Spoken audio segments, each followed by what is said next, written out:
Hi, I'm Sim. Hi, I'm Patrick. And we are Wizard Core, a duo of friends that talk about movies, video games, music, tech, and a plethora of other nerdy shit.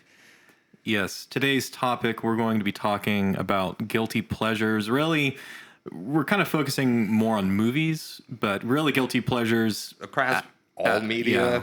I have Yeah. a couple in different areas other than movies. I really only have one, which I'll talk about in a second. But before we get into anything, I have to address a controversy between the two of us about what I said in the last episode about Carol Baskin's husband We have being to alive. I have to.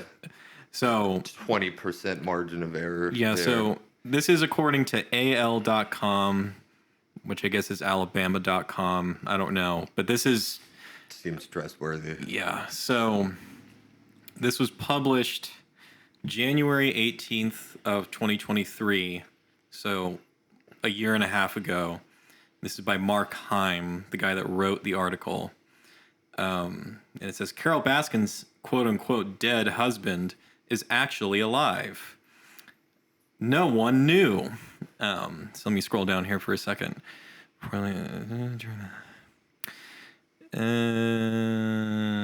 So Baskin, the owner of Big Cat Rescue, told ITV that the Department of Homeland Security has been in touch with her ex-husband.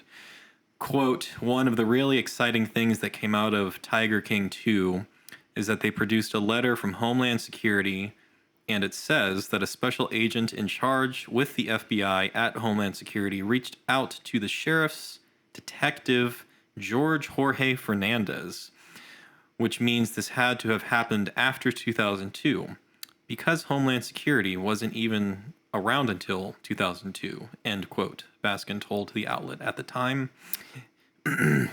Quote, they said, my husband, Don Lewis, is alive and well in Costa Rica, end quote, she revealed. Quote, and yet all of this drama has been made about me having something to do with his disappearance when Homeland Security has known where he is, end quote. Lewis disappeared in 1997 at the age of 59 and would be 84 if he's still alive. If he's still alive today. You just said he was alive. Okay, whatever. Confirmed for alive. What? You can't stop on the if he's still alive and then be like, That's it's like confirmed alive if he's still alive. That doesn't solve anything. What's okay, happening? well, the case continues, I guess. I like doesn't solve anything. I like how they're like, he's alive, and at the very end, they're like, if he's still alive today, and it's like, okay, well, what a fucking cock tease that article is. What? Like, so is he alive or is he dead? I'm going. Tune in next episode on Wizard Core to find out if he's actually alive or dead. Now to the topic. Yeah, I'm going with he's alive, but okay, whatever. Guilty pleasures. Guilty pleasures. You, I think, you start this time with your thing regarding all that. Okay, I have a couple movies and video games and music, but I'll start with my number one pick that seems to get people going. My guilty pleasure movie is the Doom movie from like 2003 or 4. With The Rock and Dwayne Johnson. It was when he was Dwayne The Rock Johnson, or just The Rock. I think he's just The Rock in that one.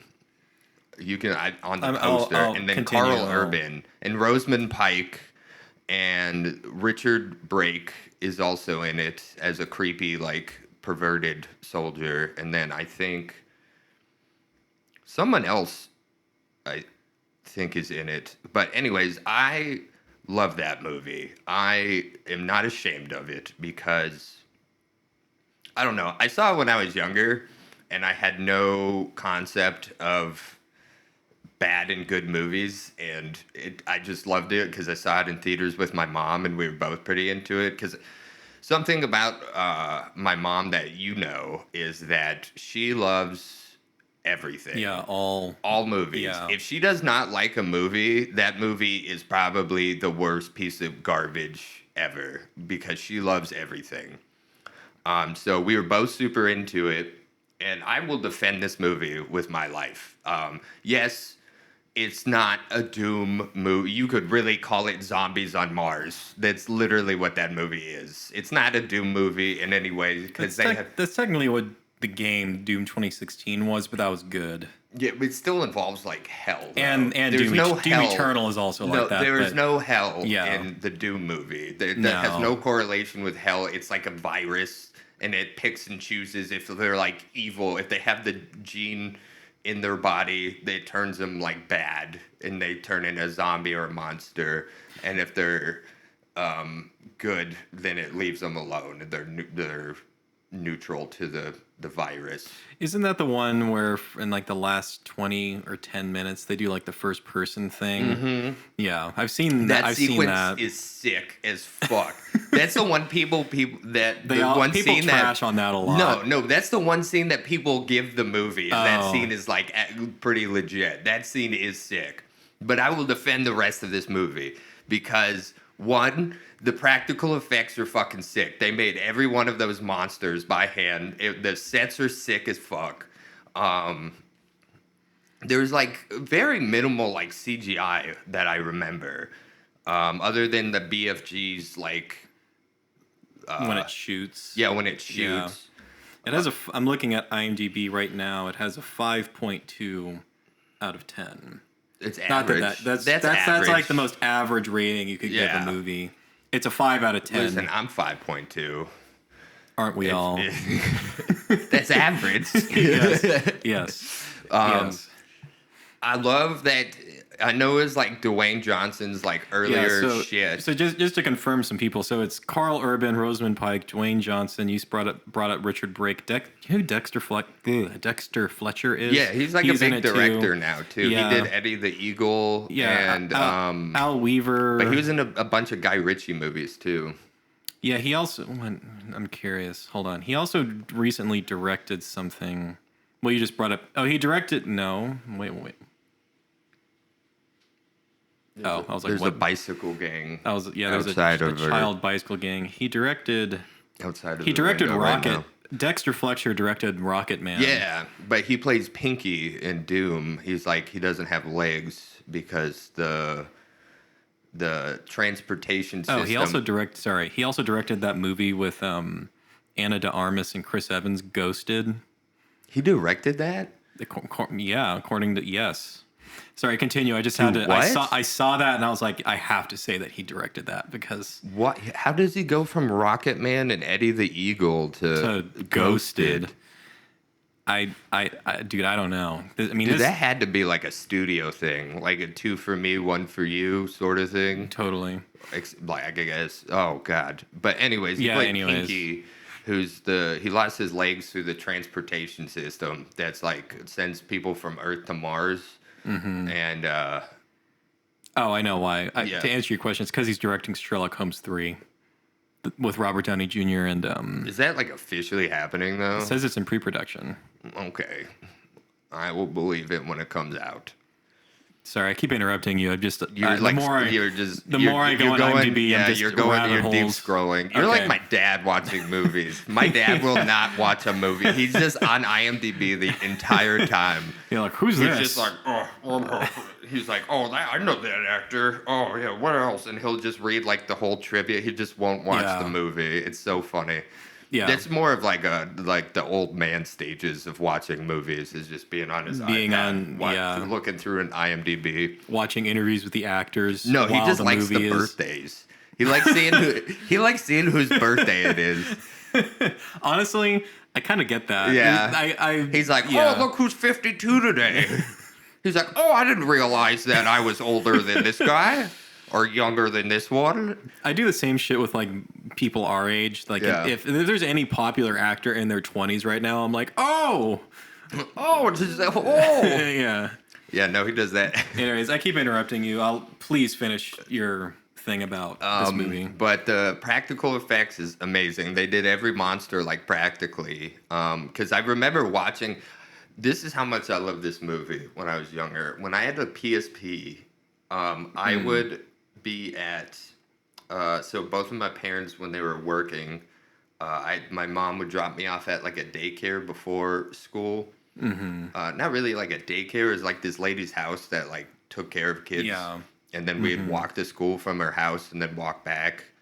And then like stay there until my mom could pick me up. Or She's like a nanny. yeah, Or not like a nanny, it was like but kind of like a nanny house sort of deal. yeah. But I had a PSP, and I had the unrated Version. Do you really like? You could buy the PSP movies, and I had the unrated Doom movie on PSP, and I would watch it on my way to school. Yeah. In like walking to school. This was like 3rd grade too. What year would that be? 2003. When did, Probably. You were when born did- in 98? Six. 6. 96, right? Doom's right there. 2005. I didn't know that's what you were looking up. So Yeah. that had to have been like 2005 or Yeah, 6. yeah, it was 5. No, maybe it was 4th grade then. I don't know. Semantics of age. But moving on from there, it was I know it's like Dwayne Johnson's like earlier movies. I'm not like a huge fan of him, but Neither am I. but He's fine. yeah, he's like the Schwarzenegger of our generation, basically. Yeah. He's just always the hero, big time, just kind of same movies. He's in a lot of now. Well, really for his entire career, he's kind of like Dave Bautista in the sense that actually, Dave Bautista can actually act. So it's actually he can ask. He can actually act. So it's kind of disingenuous towards Dave Bautista, but he's kind of like Dave Bautista in that they both started out as like wrestlers. Yeah. And like WWE. And John Cena. I think John Cena's on a big come up too. After like Peacemaker and all that. Peacemaker, I think that was actually like, you are meant to play this character. Yeah. Like, because he'd had acting roles before then, but it was always kind of like generic action. Yeah. Or he would be in comedies. He was and in the wouldn't be- Marine. He wouldn't be like that funny in comedies, but Peacemaker being given material by James like Gunn and being directed by James Gunn, I think really Suicide helped Squad. him. Yeah.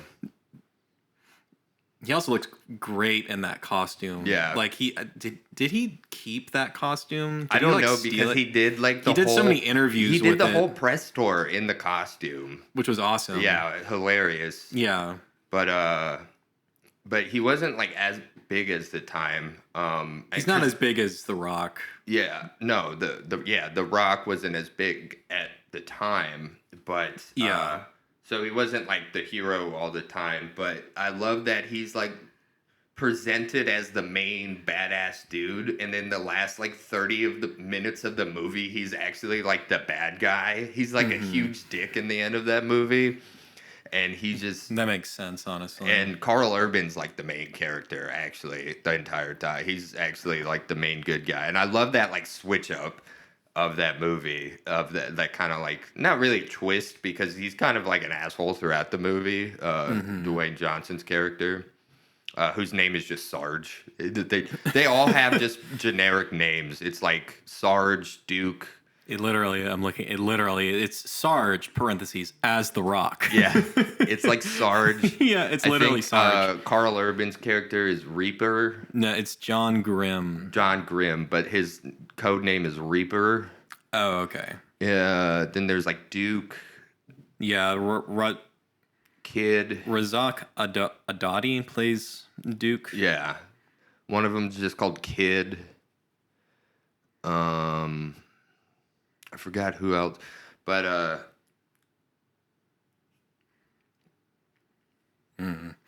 don't know. I'm just looking at the IMDb and just all the. So there aren't really a lot of actors in this movie. No, not like, which makes sense because of what it's about. It's just about it's a very kind of, it's kind of like Aliens. Yeah, it's basically. It's definitely basically like a fucking Aliens ripoff. Yeah.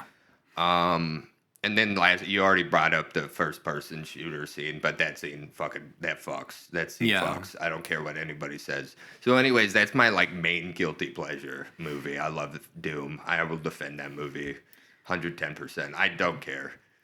Who knows? Yeah, mine, I don't have a lot of like guilty pleasure media in general, but like the one that's like really over like the past 2 years in particular, that's really like stood out is that Mike Myers Cat in the Hat movie. I don't know what it is. I don't know. I really don't know what. Like I literally watched this like 2 days ago again, and this is kind of what brought up this whole why we're even talking about this, because I was talking to some just like, I don't know why the fuck I like this movie. Like it's just, I'm gonna pull it up real quick, but it's just funny.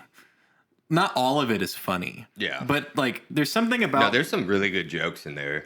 I love there's some really good jokes in The there. one when he steps on the hoe and he's Yeah, just like, and he's you like, dirty hoe. And he's like, like, just kidding, I love you, baby. Yeah. That one's hilarious. Yes. And okay, so just to go over, so this directed, but do you know who Bo Welch is? No. He's the director. Hold on, gotta pull this up real quick. Oh, come on. Give me the director. So he directed 5 episodes of that series of Unfortunate Events Netflix thing. Yeah, the one with Neil. He also directed NPH. Yeah, he directed 2 episodes of The Tick with The remake or the original? the one with what's his name? Patrick Warburton. Okay, so the original one. Yeah. So that's the director. I don't know. Obviously, based off the Dr. Seuss children's book, this movie goes so far off that book. It's insane. Oh, it has basically nothing to do with the book. It really doesn't. I learned because I was watching some stuff. I think it was Dr. Seuss's. So it has a 4.1 on IMDb, which makes sense, honestly, because people hate this movie. But I remember this is another one that I loved growing up. Okay, too. yeah, I saw this one. I saw this one in theaters. I believe I did too, but I remember having the DVD and like watching it a lot. Watching it a lot. The parent. So I think it was Dr. Seuss's wife, or in his or it was his estate in general. So you know how they made like the Jim Carrey one also kind of falls under a guilty pleasure for me, but the Jim Carrey, the Grinch movie, but they made the Grinch and then they made this like 4 years later, or it came out 4 years later. And after this, his wife was like, no more. And they literally will not do like any more live action Dr. Seuss movies because of this. They've all been animated since then. Yeah, because Jim Carrey came back in the Horton Hears a Who animated movie to voice Horton, and Steve Carell he's the like main I saw that Who. movie once. Yeah, I've seen it a couple times, Yeah. but regardless, we can talk about that later. But Mike Myers, I honestly think, was perfectly cast as the cat. Oh yeah. There's something about the energy he brings the whole and the movie improv. It's just chaotic. There's barely a story. It's just chaos. It's just bit after bit after bit, especially in the first 20 minutes after he shows up in the house. The movie kind of drags a bit when they do that thing where they go into town and everything, but the first 20 minutes when he first arrives in the home has some of like the best jokes. Do you remember like the Cupcakeinator scene? Yes. I was gonna bring that's the best when he's scene doing in the like movie. it's like the infomercial. Yeah, and it's like there's 2 of them, and he's playing. It hard cuts to the hang in there side. Yeah, so I want to describe. I'm not going to do it. You just, if you're listening to this, just go onto YouTube, look up the Cat in the Hat Cupcakeinator scene, and you'll find it. But basically what happens is I think her name's Sally, the girl, she wants to make cupcakes, which was set up earlier in the movie. And so the cat is like, oh, okay, well, let's do this.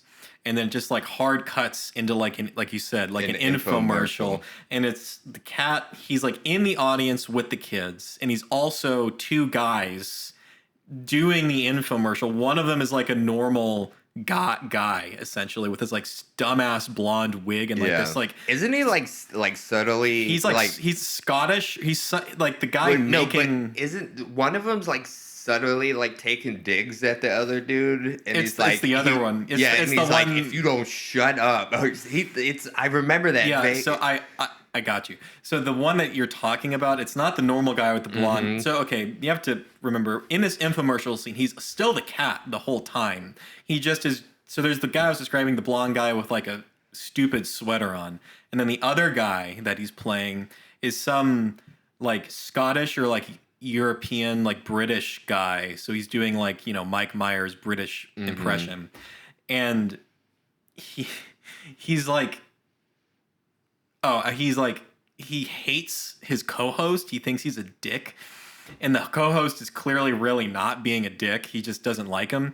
And they'll be doing their thing, and the co-host will make like a little subtle joke. And he'll just like he'll stop everything and turn to him and be like, "I'll get you." And I'll make it look like a bloody accident. Yes, that's what I'm... Yeah, it's so funny. It's like an SNL skit all of a sudden. That's what it literally is. Just like the whole movie is an excuse for Mike Myers just to do things like skits, but dressed as a cat. Yeah. And most of them work. Some of them don't. Some like little jokes don't work, but a lot of like the big things work.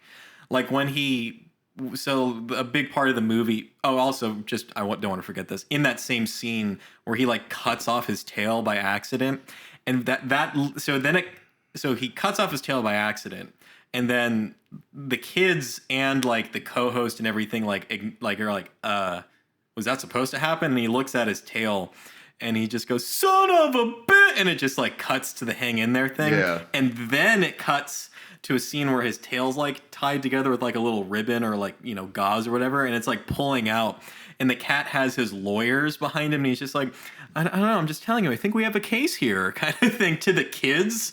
And he like looks at the camera and he's like, oh shit. We'll talk about this later. We'll talk about this later kind of thing. And it just moves on. But I think it was either before or after that scene. There's a whole sequence where, so in the movie, it's set up that the mom character doesn't want them to like set foot in the living room because it's supposed to be pristine. I remember, And so the cat walks in, and the kids are like, "Hey, don't do this." And he's like, "Well, let's bounce on the couch and like have fun." And they're like, "No, don't do that." And he kind of looks at the couch, and he's like, "Well, you can't have the couch. You can't bounce on a couch like this." And he pulls out a fucking like car jack, and he turns into like a Southern bumpkin character. A really subtle, it's not subtle, but it's not really acknowledged when he puts on like a trucker hat. It's like, like the get her done. No, it says cat. Like the machinery that's like cat, like Caterpillar. It just says cat.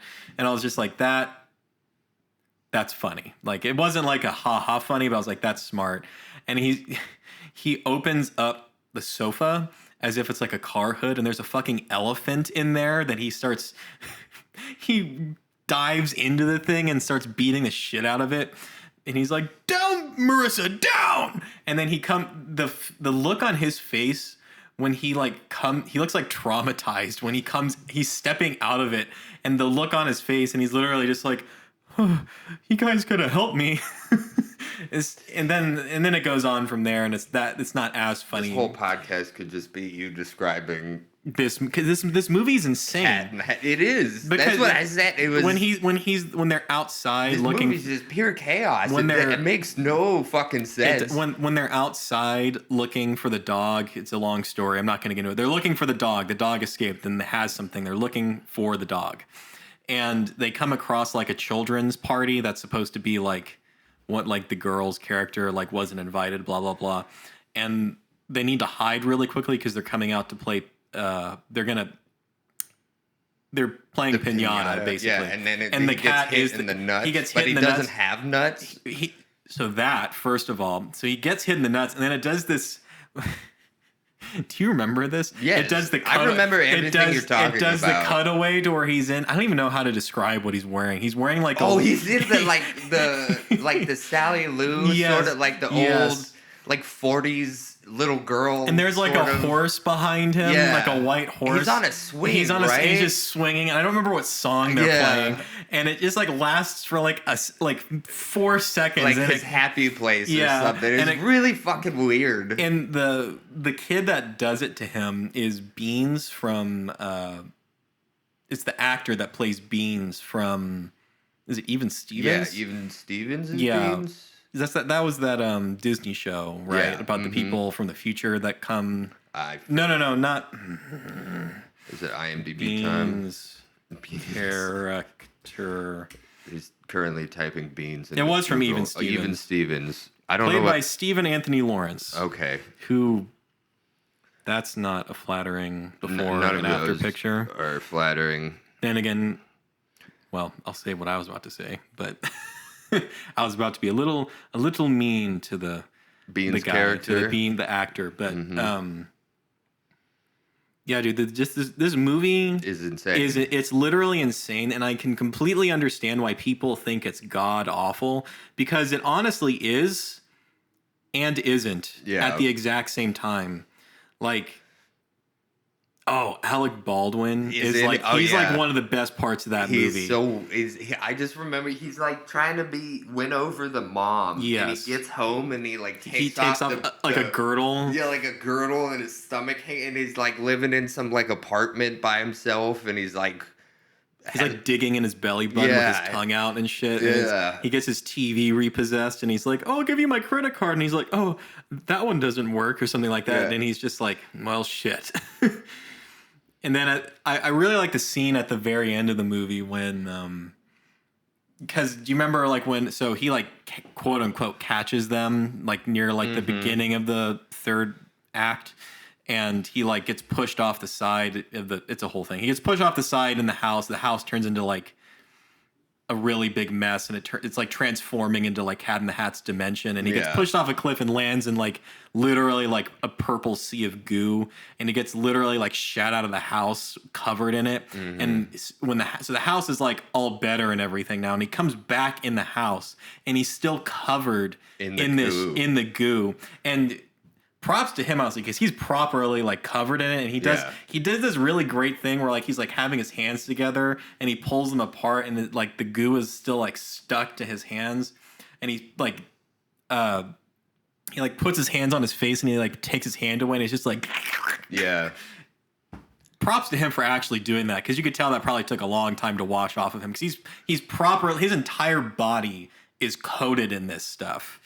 So but Alec Baldwin just plays such a like conniving piece of shit in that movie, and he's so good at playing that character.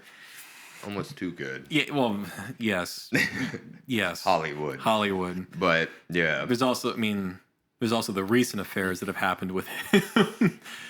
Apparently, wasn't he found not guilty because I don't know. I don't know. I don't know. I kind of fell off. I did too. I mean, what we're referring to is he supposedly.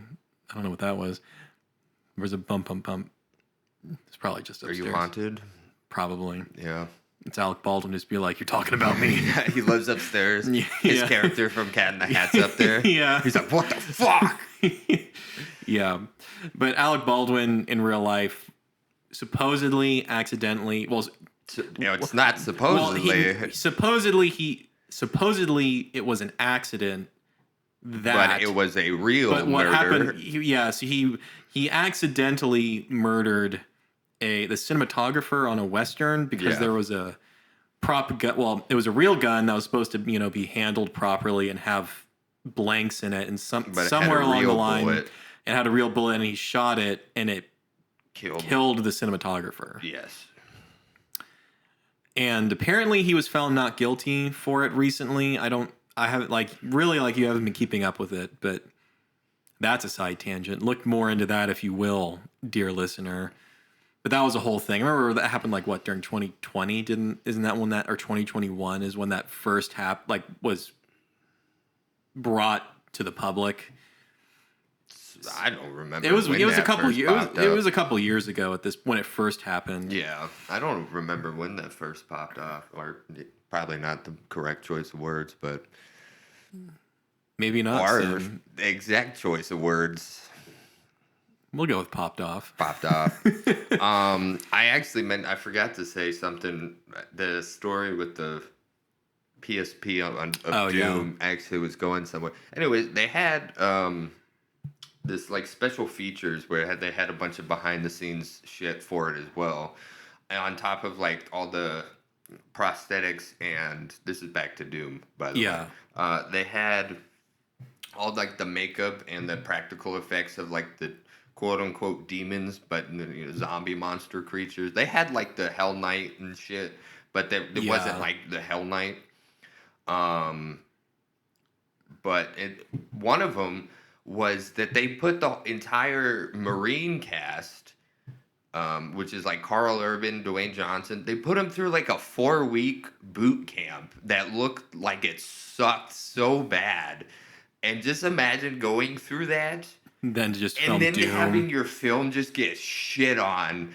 Oh, I would be pissed. Well, do they really even need that training? I don't know. Frankly, for Probably this movie. For that, no, they could have just made some bullshit.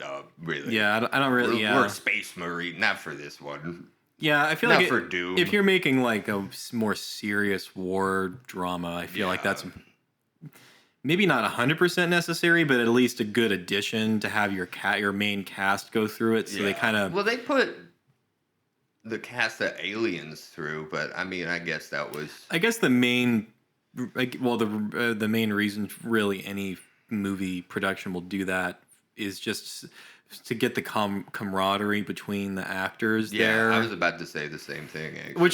Which honestly makes sense. Or even frankly. like separate them, because I know in Aliens they separated the lower enlisted, or the nowadays you say junior enlisted, because they're like no one's lower, whatever. They don't treat them like that. Yeah, but. exactly. But the junior enlisted from even the NCOs and the junior enlisted characters from the officer character, while they were training, so that they would have like those characters would have the camaraderie, and then kind of view the officer character, the new lieutenant, as kind of like a fuck you, fuck you, who's this new guy coming and telling us to do shit. And so, like, even like in that aspect of like training and shit like that, like having them go through shit together while this other dude comes in and is acting like, I mean, all in all, it's still just acting and not actual warfare. Yeah, but it's kind of like the mentality of it. The mentality I get, because I don't know. I think if you have the budget, and this is really something only that like studios can fund. I think it's, I don't know if I would say it's important, but I think it's at the very least good to spend some of the budget essentially in pre-production for that, because it kind of also gets them in the right. Everybody really, it gets them in the right headspace. Yeah, headspace, especially if you're making something more serious. But even for something like Aliens or whatever, but not Doom though. Doom's just a 2000s action vehicle, basically Alien ripoff. How horror genre does it get? Doom? I mean, it's not scary, honestly. Yeah, it's scary, it's just gory. Like, it's not even violent. that like gory, really. What even was it? Hold on, what was it even rated? R. It's R. Oh, it is R. But it's like, I don't know. It's not that gory, or not by like today's standards whatsoever. I think the goriest it gets is actually the first person shooter, when he gets like the chainsaw and shit. Yeah. But other than that, it's not like bad. Yeah. That I remember. Yeah, something I was just, while you're talking about that, I remembered I wanted to talk about in the Cat in the Hat movie. I like how the choices are Doom and Cat in the Hat. Yeah, just totally opposite. But somehow they're like ranked the same too. They really, I mean, they really are. I mean, this has a 4.1 and Doom had what, like a 5.2. Yeah. So they're not that far off. No, they're really not. In the zeitgeist of things. But I really liked. I don't know. You know. I didn't even know the scores of these movies before we went in. I didn't either. Yeah. It's kind of the beauty of this podcast. We're just like, what even is the thing of this? Yeah. I knew they were bad. I didn't know Cat in the Hat. I didn't even know Cat in the Hat. I figured it would be bad. I don't know why. Just because I don't feel like people like that movie whatsoever. I knew Doom would be bad because I've seen people shit on Doom quite a bit. But Cat in the Hat, just I've seen nobody talk about that much. So I haven't either. The only reason I know that they have is because when I rewatched this the other day, I like went online to see what people were talking about it, and there's so many videos of people being like, "This is the worst movie ever." Really? Yeah. And you just watch it, and you're like, it's really not. Yeah. Like it's actually pretty funny at least. I think the right way to put it is that bits of it would be funny. Yeah, because it basically, the best way you described it is like a bit, like it's bits. Mike Myers is bits. It's an excuse to do like skits. It's almost like a skit movie. I also this I know is going to be a contentious topic. I actually like the way that they designed like Mike Myers' suit and everything when he's in it, because a lot of people think he looks creepy, and he does. He looks terrifying. But they acknowledge that in the movie. There's literally like a section where it turns for like a minute or two into like a mini horror. It's still like the whole light. movie is a nightmare. It really is. It's a chaotic nightmare. It is. But even still, he looks good in the suit though, at the same time. To me at least. Like what? Why are you giving me please? This is just getting really weird. I want to see your defense on this. I don't know. Maybe how will you follow suit, young Patrick? Maybe it is like some nostalgia goggles going on over it, because I see why people think he looks creepy in it. But I think his performance makes it not be creepy anymore, because he's so like chaotic neutral.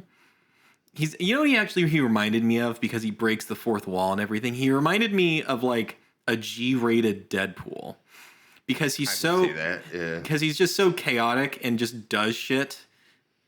He's literally like a mythical being, in the form of a cat. That was just like, it's the best way to describe that. He's like, these two children need my help, basically. Yeah, and then he comes in with him. Yeah, and that's the thing, is he just comes in and he fucks everything up and then fixes it. He fixes everything in like 2 seconds. Yeah, he could have just fixed everything in like 2 seconds. Well, because the whole moral of the movie at least was like, the main character,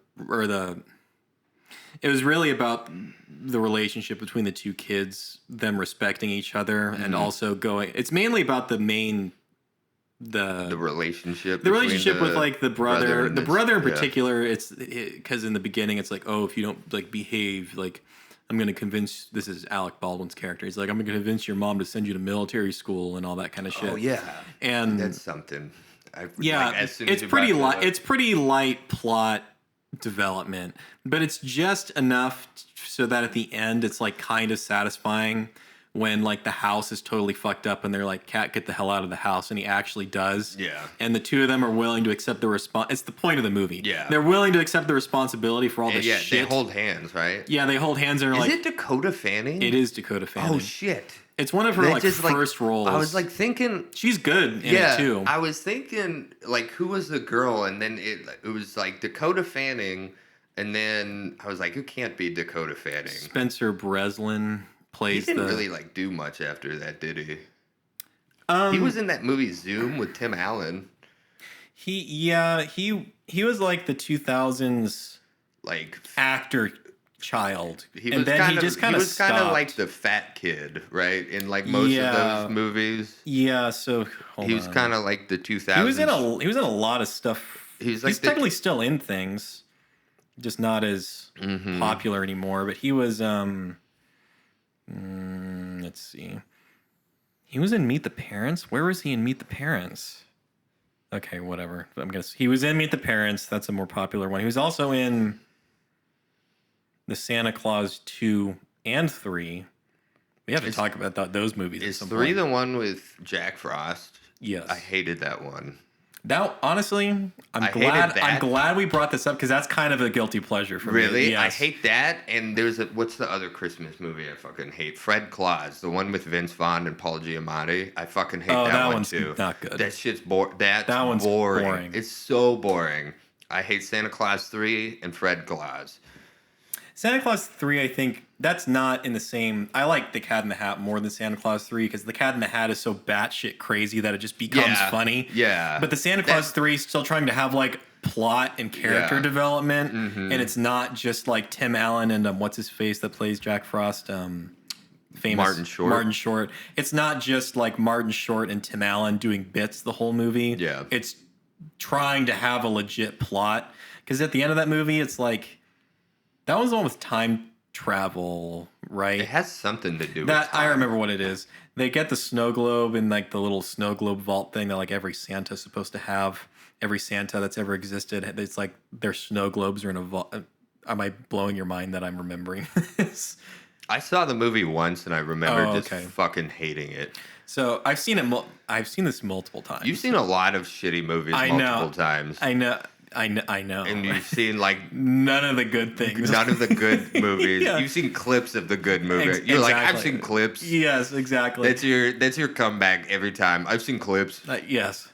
Jack Frost steals Tim Allen's snow globe and uses it to go back in time to the moment he's supposed to become Santa to take his place as Santa Claus because he thinks he can be a better Santa Claus.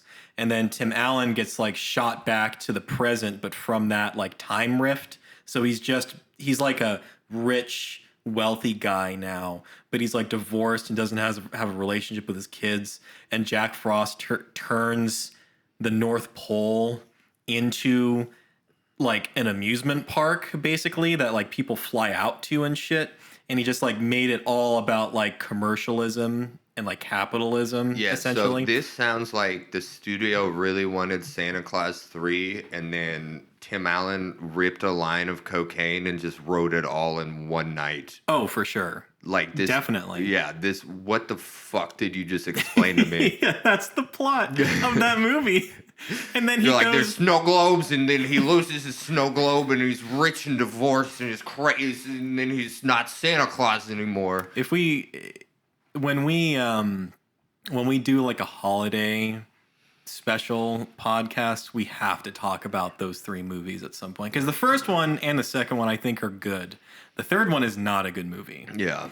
But anyways. What we just talked about, like how trilogies, like how many good trilogies there are. Because it's like so hard to make good trilogies anymore. Because I think Lord of the Rings is basically Lord of the Rings is like the example of how to do a good trilogy. You know, actually, speaking of that, you were talking about like how movies have a really hard time like going past like 3. Yeah. You know what's a great example of where they really do a good job is the Harry Potter movies. Mm-hmm. There's 8 of those things. 8. Now, granted, they're based on books, which helps like a lot. They stay consistently good. Some of them are great. Some of them are great. One or two of them are just like okay. But they never go below okay. There's not one that's like bad. Goblet of Fire is, in my opinion, probably like the worst one, but it's like a 6. Yeah. At the end of maybe even a 7. Okay, which one's your favorite? It balances between Chamber of Secrets and Order of the Phoenix. Oh man, I was gonna say mine's Prisoner of Azkaban. Yeah, so I get that one. Mm-hmm. I like it a lot. Actually, I'll explain to you why. It's actually, I'll be definitive. It is Chamber of Secrets, and I'll tell you why. And again, it's nostalgia goggles going on. I saw that movie when it came out in theaters with my dad, and we were the only people in the theater watching it. So it was just us experiencing that movie together. Yeah. So there's that element of, I know that doesn't have to do with the movie itself necessarily, but there's that element of it. That's why I love Doom. I watched that with my mom. Yeah. And like, we both loved it, and I was younger and in a theater that was practically fucking empty. I love Chamber of Secrets because it turns into like a quasi horror movie. Yeah. Which is snake. Directed by Chris Columbus too. Yeah. And it's not just with the snake. It's also like it's also the stuff with they're like getting petrified around and stuff like that. It turns into like almost like a horror thriller almost, because they're trying to figure out who's petrified. Correct. And like they're locking down the school and it gets pretty dark too, because like there's that whole sequence where he goes back in time through the book, right? And spoiler alert for this 20-year-old movie. It turns out that he's reading the book of Tom Riddle, and it's revealed that later in that movie that Tom Riddle is Voldemort. So he's went back in time through Voldemort's journal, seeing it from his perspective, and he does that shit where it's such a good red herring too, because they make it seem like it's going to be Hagrid with like the spider thing that the fucking, that's probably where my slight arachnophobia came from, is from that fucking scene where him and Ron go into the woods, and I forget the spider character's name. I know where my fear of bugs came from. Hold that thought. The giant fucking spider with all the little like all of it. He's like, "My children shall feast." Yeah. Thank you, Harry Potter. I was just, and Ron, I literally was Ron in that moment. He's like, "Harry, let's get the fuck out of here." Like, go ahead. Oh, I was just gonna say the SpongeBob episode where it like hard cuts into the face of the butterfly, and it's like, honestly, I get that. Yeah, that terrified me. I think it's not even this much the visual; it's the like ASMR level. Yeah, like, even but on like it a also TV, just like hard cuts into it. Yes, yeah. As like, I think that episode came out when I was like in first or second grade. Like that's how. Yeah, that terrified me. Yeah. No, I get that, for sure. But yeah, Chamber of Secret. We're kind of just talking about this now, but whatever.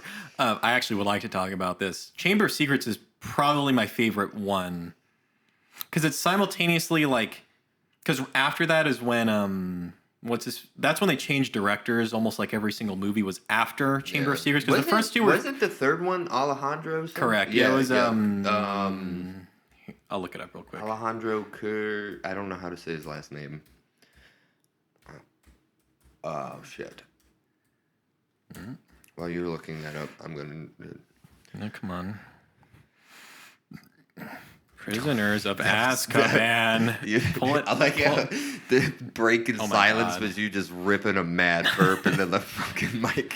You're just like, we're just both looking at your MacBook, and you're just like. Oh my god! Just turns into burp ASMRs. Yeah. Why aren't you pulling this up? Oh my god, IMDb. You're really messing up my podcast. I think you have to do like Harry Potter. Harry Potter. IMDb is like really fucking weird sometimes. Alfonso Cuarón. Yeah. Who? Alfonso. Alfonso. He directed. That was some real fucking redneck shit. He directed right there. And Your Mother 2, Gravity, Children of Men, Roma. Children of Men. That's what I'm thinking of. Yeah. He does like a lot of like long take one shots. Prisoners of Azkaban is, I think, objectively the best one because of his direction and. Which also people have mentioned it being their favorite too. I think it's a very popular one. It's also people's favorite book. Yeah, too. People mention it being a very popular favorite of like the movies and the books because it's the big switch. Yeah. From being like a kid, because the first two are basically kids movies. They are. And then the third one is like, oh shit, this is starting to get like they're becoming teenagers, like grown up. I'll let you finish. No, that's it. Like Prisoners of Azkaban has one of my favorite moments in the series, though, when it has to do with that time travel stuff they do. I forget what it's called, but when Hermione takes Harry into the past and Ron can't go because his leg's fucking broken, which makes perfect sense. But it's the moment when Harry. So it's set up earlier when earlier in the movie before they go back in time. It's set up that when Harry is trying to save Sirius from the Dementors, on that Dementors. Dementors.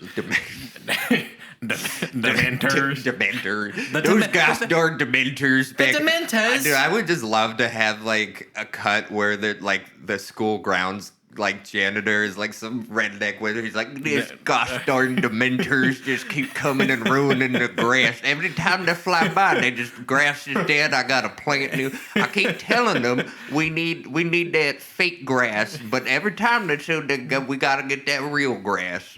I have to mow all this dead grass. I got to bag it. We don't even have mowers. We have some blades attached to a broom. I can't even fly the motherfucker. I'm not even a wizard. I can't use any of y'all's wands. I can't use shit. I have to use a mower. I have to store a goddamn Brian mower and these fucking I can't even use gasoline things. I have to use a scythe on this entire fucking grounds. Just this like poor little like yard maintainer, Yeah. no magic or anything. Nothing. Just throughout all the movies. Okay, back to what I was talking about though. It's the moment when Harry's trying to save Sirius, and he hasn't fully learned the Expecto Patronum spell, and then all of a sudden he sees like a Patronus buck in the distance, like across the little pond thing, and it makes him go away. You learn later on wait, sorry, I got ahead of myself. Harry thinks he wants to think, I'll put it that way, and this is set up with other things going on earlier in the movie because he's again becoming a teenager, he's maturing, he really is really starting to miss his parents a lot more now. And he really wants to believe that buck was his dad and that his dad was alive. And literally fast forward, it's actually, so the buck turns out to be Harry, and from the future going into the past. And Harry is telling Hermione, like, while he's watching like himself and Sirius like dying because the Dementors are sucking their souls out, basically. Harry's like, "Oh, Hermione, like my dad will be here any minute. Like you'll see." And like it's not happening. And Hermione's like, "Harry, like you need to do something." And it's so great. It's such a great story moment because Harry realizes that it is him that did it, and it's good time travel story shit because him realizing that gave him like the confidence to do the spell, and it's it's like the biggest version of that spell in the movie because there's like fucking hundreds of these demons literally like flying above the two of them. Goddamn Dementors. Yeah, the goddamn Dementors. And he just fucking blows them all away, and it's a great moment. But I don't know. Did you have anything else to say about that movie? Just I feel sorry for Janitor. Yeah, the janitor's just like, McGillicutty. That's what I'm gonna call him. That's a Harry Potter name. McGillicutty. My name's McGillicutty. McGillicutty. I'm a Muggle janitor here at Hogwarts. That's kind of what Filch's character is, but apparently he just gets stuck on he's like mopping the hallways and he just gets stuck on the movie. He stares. He's like, God damn it. Yeah. He's fucking. These stairs move by themselves so much. I already mopped the other. Oh fuck. The paintings are making fun of him. He's like, shut the fuck up. You goddamn paintings. I can't even listen to music with you all around. The only magic is that they made me immortal and I can't die. I have to mop these grounds for eternity. Yeah, the Harry Potter franchise, going way back to why we even started talking about this, the Harry Potter franchise is a really good example because it is like, way back. Is it 8 also or extremely off topic of guilty pleasures, but oh yeah, well, I mean we're kind of wrapping up at this point, or we're near wrapping up, but it's whatever. We can talk about whatever at this point because it's, but they made like 8, I think. Yeah, 8. 8 or 9, however many there are. 8 movies because there's 7 books, and they broke the last book into 2 parts. So 8 movies, 7 books. But yeah, that franchise. You really can give most of the credit, honestly, or almost all the credit for like the consistency of it to J.K. Rowling and her writing specifically. Yeah, for sure. Because those books, especially as they go on, they get fucking thick. Yeah. Like there's a lot of material. They get, what's that thing what was it, the snake thing that you and Steve were talking about? Snake being like dummy thick. Oh, the snake cameo that he made where he's like, I'm trying to get past these guards, but they're clapping my ass. He's like, oh, I'm dummy thick. Yes, this is Snake from Metal Gear Solid being like, I'm dummy thick. I can't get past these guards. Whatever. They're clapping my ass. Yeah. Yes. Keeps alerting the guards. These books are as thick as what we're describing, basically. So they had a lot of material to work with, like the screenwriters and whatnot, to like condense it for the entire series, basically. And there really hasn't been another series like that since Harry Potter. Not even Lord of the Rings, even though Lord of the Rings was as big, in some ways more popular than Harry Potter. I like Lord of the Rings more. Oh, yeah, I like it more too. Harry Potter is definitely like the quintessential YA adaptation. Yeah. I Well, they mean, also did the Hunger to Games, give but that's not as to give the long. credit, like you said, the consistency is because there were 7 good Good books books. to adapt from to make that franchise Emphasis on good. consistent. Yeah. Whereas like other franchises just are kind of rolling with it. Whereas Yeah. like you get a good trilogy from like Well- screenwriters, and then you continue on from that. Technically, the Marvel movies were kind of like that, but it wasn't. I It wasn't mean, really yeah. one. It wasn't really one. Well, okay, yes, I know what you're saying. It wasn't one. Technically, even early Marvel, even like Phase 1, there were some okay. I'm Well, still yeah. not like a huge fan of that first Captain America movie. To be I'm not honest. either. I It's didn't think okay. it was good at all. the first Iron Man is out of the first phase is probably the Yeah. Mm-hmm. best one. That was the Hulk one with Edward Norton was first. That one was forgettable. Yeah, The first Iron Man is still like just a great overall movie. yeah. But I guess it's a bad example because they were after Endgame, especially. They really are not continuing on well. But yeah, Harry Potter's good. We may talk more about it in the future. I think we just covered it right now in the second half of this. Yeah, Guilty pleasures and Harry Potter. yeah. I feel like the last 45 minutes, or excuse me, the last 15 minutes of this podcast is when we kind of just like veer off and start talking about whatever, which honestly I'm okay with because we kind of talk a lot about, so far at least, we tend to talk a lot about the topics in the first like 45. Last time was pretty good with keeping on track, but I don't know. I don't really have anything more to say at this point about the guilty pleasure stuff. I don't know if you have any final thoughts on Well, your end.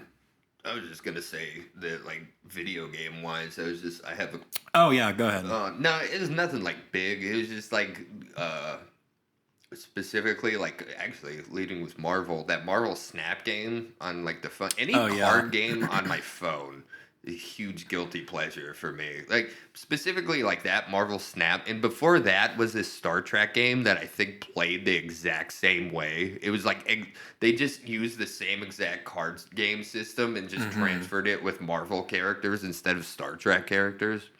And that was like a huge guilty that both of those games, any sort of like card game on my phone is like a big guilty pleasure for me. Is it card games in general? Because you were talking about how from the I like Witcher. Smash Up. Have you ever played? We haven't played Smash Up yet, right? I fell What is hard that? in I don't Smash even know Up. what that is. Oh God, it's too late now. We have 4 We got minutes. 4 minutes. It's a I don't know. It's a super fucking. It's kind of like this geeky card game where it's there's a bunch of decks of teams. There's like dinosaurs, cowboys, aliens, and other kind of that range. And you take 2 of the decks and you smash them up, and then that's your deck. It's 40 Okay. 40 cards, and you put how many bases. I think it's each player plus 1 is how many bases there are. So I think there's up to 4 or 5 players. And then you try to basically play against each other to try to capture bases. And then each base is worth a certain amount of points. And if you capture a base, you get that point. And whoever gets an amount of points wins the game. But like you have to strategically like play your cards. And is this a guilty pleasure? Because this sounds like No, a good game. you were just. Oh no, it's to me, it's not a guilty pleasure. I play okay. it a lot with like, I haven't found like people to like play it with other than just like roommates and stuff like that. So Are you really into card games in general? I like just kind of tabletop shit. Like, Okay. you know, D&D. So I know you're into D&D. Pathfinder. Because I know you were talking about from The Witcher, you got really into Gwent for a second. Gwent. I got stuck on Gwent as soon as I hit the Gwent part in The Witcher, I think I was Just stuck on that. became the game. Yeah, that became the game for me for like a solid. For a lot of people, apparently, it was too. For like a solid chunk of the time, I was just doing Gwent. I'm the kind of person, whenever I see those things in games, I'm like, okay, and I just immediately go back to. I'm a side quest guy. I love doing side quests in games. Usually I'm a person that loves to power through the main story. I like getting through the main story first and then going back and doing side quests.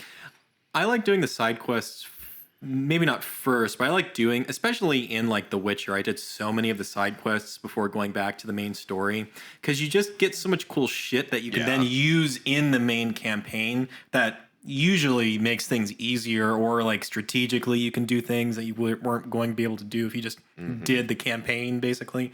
Especially in an RPG like The Witcher, where the fucking main story itself is so long. Yeah. And then we've talked about this off the podcast, like how The Witcher 3, I haven't finished The Witcher 3 because it's so fucking long. But The Witcher 3's like actual side quests are like little mini TV series within themselves as far as like a story and a gameplay thing goes. Yeah. So, but going back to Gwent, same thing. Even like Fable 2, when they introduced their there's like multiple gambling things. Yeah. Like I try them and I'm always just like, not as much, but like the gambling in Fable 2 is not like Gwent. Gwent's like a legit card game that they just put into the game. See, because I grew up on like Yu-Gi-Oh. I played a ton of fucking Yu-Gi-Oh when I was young in like elementary school. I collected all those. I played I played like a ton of fucking different card games. And like all the off-brand Yu-Gi-Oh ones I would try to collect. What was it? Neopets. Oh, Neopets. There was another one. Were you into Pokemon at all? Not really. I wasn't either. I never had the cards. I never like played with them. That was me with Yu-Gi-Oh. Like I had them, but I never played the game with them. It was just like the collectible aspect of it for me. There was another one that was like Yu-Gi-Oh, not just Neopets, but fucking. There was one with like so many other gods. Magic the Gathering? Yeah, I played Magic as well. I played a lot of Magic when I was in on I need to play Magic. Bowling league with. You were in a bowling league? Yeah, I was in a. Did you not know that? No, God, yeah, I was in a bowling. There's so much we're discovering about each other through this podcast. Austin, the one that from Helltown. Oh, okay. Yeah, I didn't want to say last names. I was like, which one? We were in a bowling league together in pre-high school, and so we would travel around Texas because we actually like went to like championship games and stuff like that, and we got super into Magic. This is all new to me. Continue. Why we like just for like a year while touring, you're like more games. Yeah, why? Just for like a year, I was super into Magic. So we played Magic while we were like going to league games.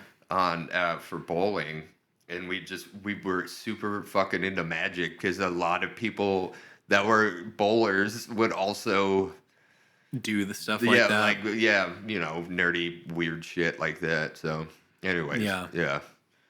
Well, on that note, Sim. Oh yeah. My name is Patrick. I'm Sim. And this has been Wizard Core.